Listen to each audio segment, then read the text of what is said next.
فاذكروني أذكركم واشكروا لي ولا تكفرون.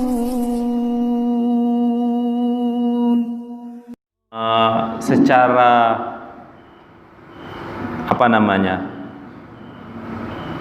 dilihat secara langsung perjanjian Hudaybiyah itu seperti merugikan kaum muslimin, merugikan umat Islam.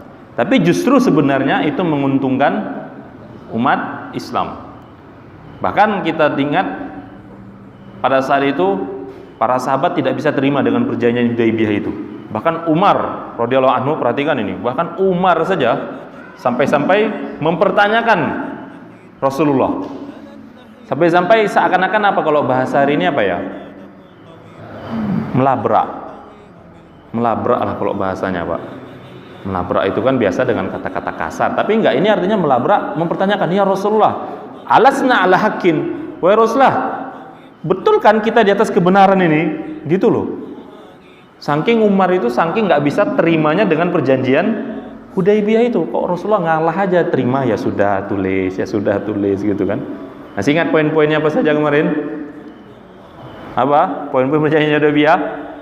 Nah, lupa kan? Apa? Ya, poin yang sangat jelas menyakitkan itu, kalau ada orang dari Mekah ke Madinah harus dikembalikan, kalau orang Madinah ke Mekah tak boleh dipulangkan, tak boleh minta dipulangkan.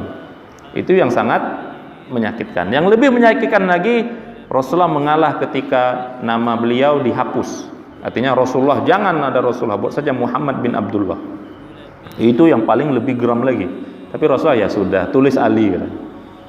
Ya, disuruh tulis juga. Namun ternyata kita sudah bahas juga betapa luar biasanya hikmah di antara semua itu. Ya. Nah, ini yang kita akan bahas, termasuk Hudaybiyah. Perjanjian Hudaybiyah itu juga bisa kita katakan sebagai gencatan senjata antara umat Islam dengan orang-orang Quraisy. Artinya apa? Masa-masa aman. Nah, maka masa-masa di perjanjian Hudaybiyah digunakan oleh Rasulullah untuk berdakwah secara leluasa. Ya. Apa yang beliau lakukan?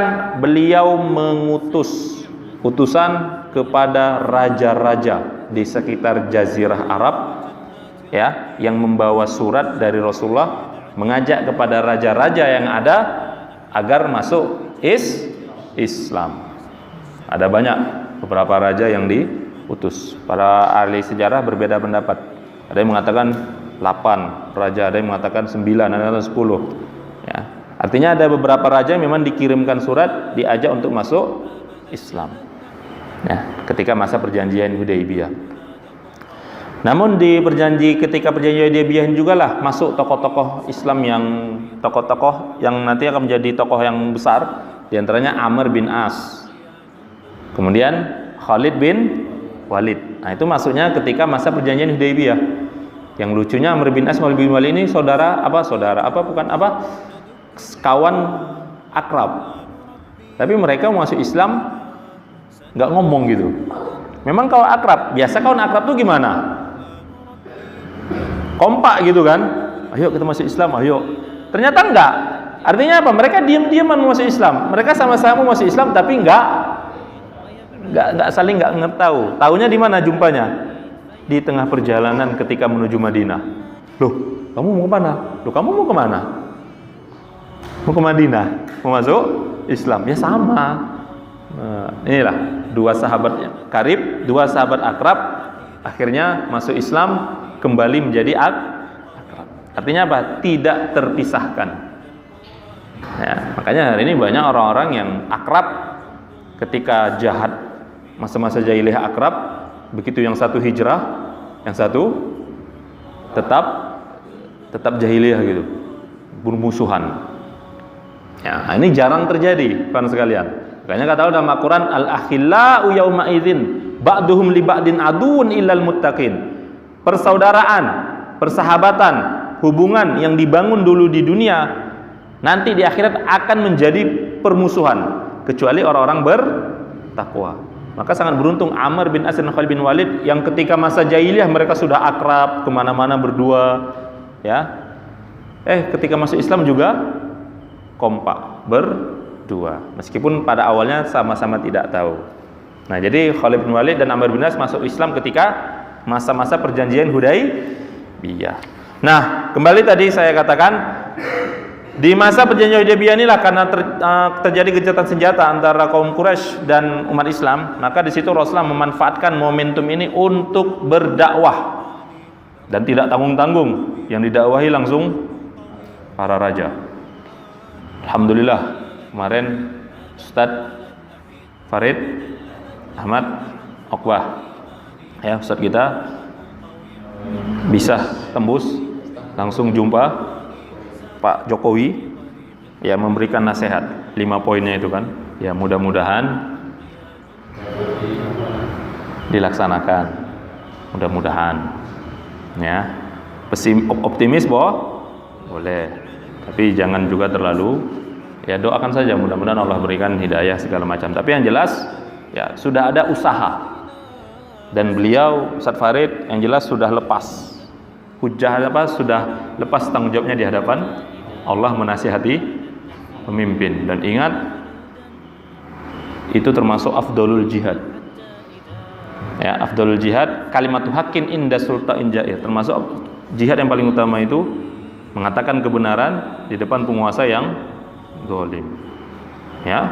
Beliau kan tegas, termasuk poinnya itu sampaikan membatalkan RUU HIP itu, ya, termasuk harus bertindak adil, ya, artinya hal-hal yang memang sedang hangat-hangatnya itu disampaikan langsung oleh beliau.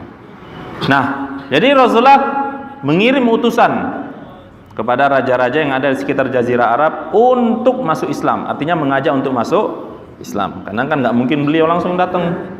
Jadi diutuslah utusan-utusan itu. Siapa saja? Meskipun ketika bermusyawarah dengan para sahabat, ketika Rasulullah punya ide untuk mengirimkan surat kepada raja-raja, sebagian sahabat mengatakan, wahai Rasulullah, sungguh surat itu tidak akan diterima kecuali ada stempel. Maka disitulah Rasulullah kemudian mengukir cincinnya Muhammad Rasulullah, 3 baris itu, Pak. Bawahnya Muhammad, barisan kedua Rasul, yang paling atas Allah. Nah, itulah yang dijadikan sebagai stempel di surat-surat yang akan diutus kepada para raja-raja. Nah, beliau memilih beberapa sahabat yang memiliki pengalaman dan pengetahuan lah untuk dijadikan utusan kepada raja-raja. Tentunya bukan orang-orang yang sembarangan. Nggak mungkin orang-orang yang nggak pernah keluar Madinah yang diutus. Tentunya orang-orang yang memang sudah biasa menghadapi orang-orang besar gitu loh. Bukan fisiknya yang besar, tapi memang para raja. Jadi nggak ada rasa canggung, nggak ada rasa, jangan saya lah Rasul, segen saya, ada gitu. Antum misalnya diutus itu, saya utus antum untuk mendatangi Pak Camat gitu, untuk menyuruhkan supaya Pak Camat memberantas seluruh perjudian yang ada Tanjung Merawa. Kira-kira gimana? Misalnya gitu kan, jangan saya lah Ustadz, yang lain lah Ustadz, yang udah biasa. Kita kan gitu kan. Nah itu jadi begitu. Jadi nggak sembarangan. Tentu kepada orang-orang yang sudah bisa berdiplomasi, sudah bisa menenangkan diri, mampu beradaptasi dan mampu berdialog, ya, mampu berdialog. Tentunya di sini bukan hanya sebatas dilihat dari sisi akademis, tapi juga dilihat dari sisi mental.